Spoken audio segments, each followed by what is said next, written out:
Friends, east Bengal ഒരു signing നടത്തിയിരിക്കുകയാണ്.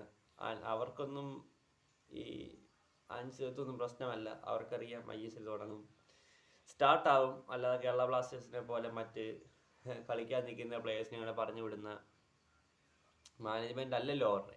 അതുകൊണ്ട് നമുക്ക് അവരെ കുറ്റം പറയാൻ പറ്റത്തില്ല.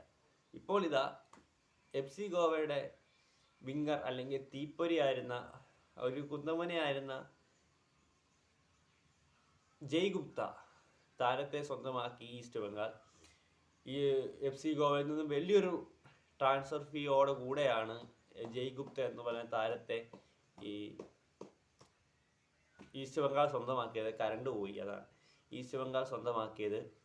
പിന്നെ ഗോവ ഇട്ടിരിക്കുന്ന ഇങ്ങനെയാണ്: ഒരു ഇന്ത്യൻ കളിക്കാരന് ലഭിക്കുന്ന റെക്കോർഡ് ക്ലബ്ബ് തുകയാണ് ഡിഫൻഡർ ജയ് ഗുപ്തയെ മാറ്റുന്നതിനായി FC ഗോവ ഒരു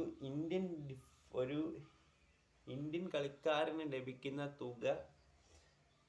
തുകയാണ് ഡിഫൻഡറായ ജയ് ഗുപ്തയെ മാറ്റുന്നതിനായി FC ഗോവ ഈസ്റ്റ് ബംഗാളുമായി ധാരണയിലെത്തിയത്.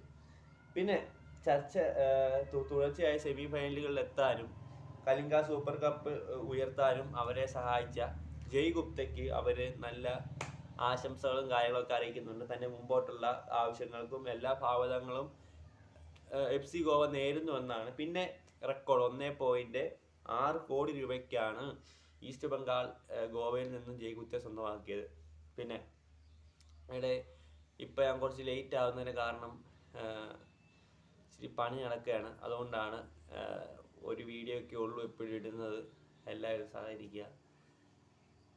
നമ്മൾ പൂർവാധികം ശക്തിയോടെ തിരിച്ചു വരുന്നതാണ്. ഇവിടെ ഇരിക്കുന്നത് കുറച്ച് മാറ്റങ്ങൾ വരുത്താനാണ്. എല്ലാവരും സപ്പോർട്ട് ചെയ്യുക.